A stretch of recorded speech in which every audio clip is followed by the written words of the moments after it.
Senator Waters. Thank you so much, Mr Acting Deputy President. I seek leave to take note of the response by Minister Hunt to the resolution of the Senate regarding the Abbot Point dredging proposal. Is leave granted? Leave is granted. Senator Waters. Thanks, Mr Acting Deputy President.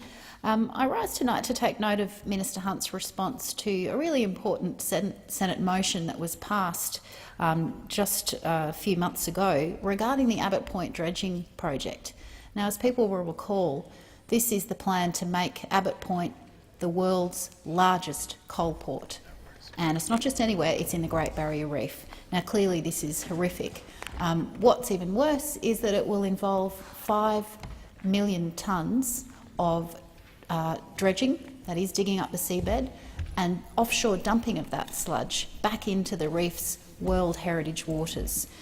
So we moved this motion back in March after some Freedom of Information documents had been shown to reveal that the Great Barrier Reef Marine Park Authority had actually cautioned against approving this dangerous project. And in their internal advice, their scientists had said things like they believed that the Abbot Point application should be refused, that they thought that the offshore dumping had the potential to cause long-term irreversible harm to areas of the Great Barrier Reef Marine Park. I continue that they thought that the North Queensland bulk port's dredge plume modelling, so how far the stuff would travel once you dumped it, was of limited value, deficient and unreliable. And they went on to say that they thought the project would result in water quality in the region being in a degraded state for approximately the next 6 to 7 years.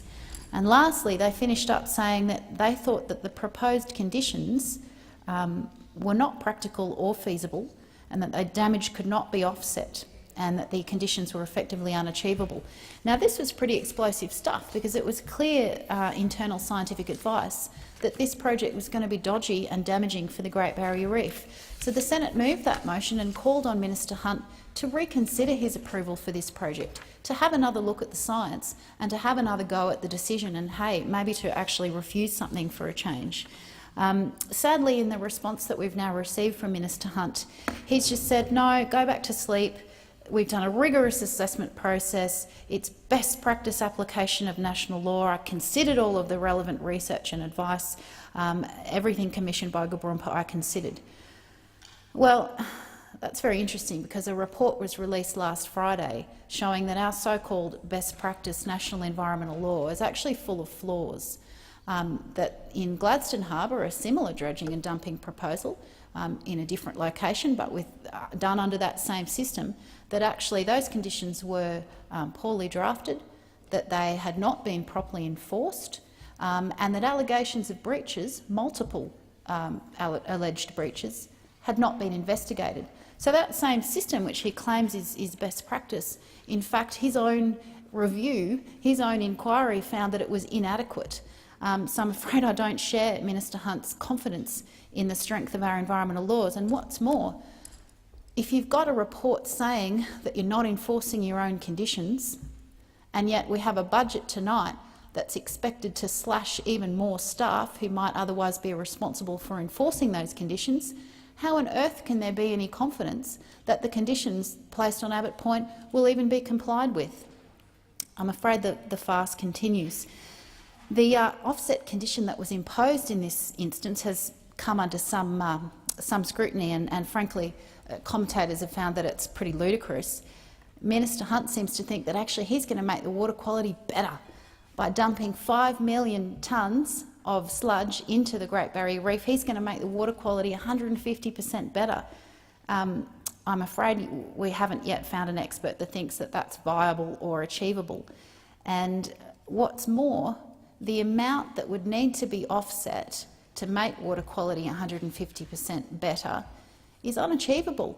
We've had a wonderful program going for the last 5 or so years. It's called Reef Rescue, that's been supported by the Commonwealth, it's been supported by the Queensland Government, it's been supported by the hard work of farmers who are changing their practices on farm to try and retain sediment and stop that runoff.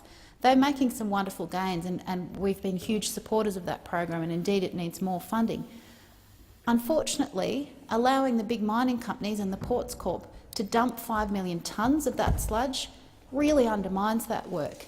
And if it were to offset the damage done by that dumping, you would need to be doing that program in a means that was 20 times more efficient. Or to put that another way, all of the sediment that this combined might of two levels of government with $200 million in 5 years, all of that sediment, there's now 20 times as much that will be dumped offshore for Abbot Point. So how on earth that offset condition is achievable is completely beyond me, particularly when that Gladstone report has found that conditions enforcement is actually quite underperforming. So, Acting Deputy President, sadly, it seems that the Minister, despite internal concern within the Marine Park Authority, has decided once again to back the big mining companies and to back the doubling and trebling of coal export through our Great Barrier Reef. He's sadly ignoring the concerns of the World Heritage Committee, who have warned us once again. How many more passes are we going to get? They've warned us once again that the reef is in danger of being put on that World Heritage list of sites in danger, which we know would have a devastating effect on our tourism economy in Queensland and which we know would signify the peril that the reef is truly in. We've got a different path to go down, and that path could start with the Minister reconsidering and revoking his approval for the Abbot Point coal port, and we call upon him to do that. Thank you, Mr. Acting Deputy President.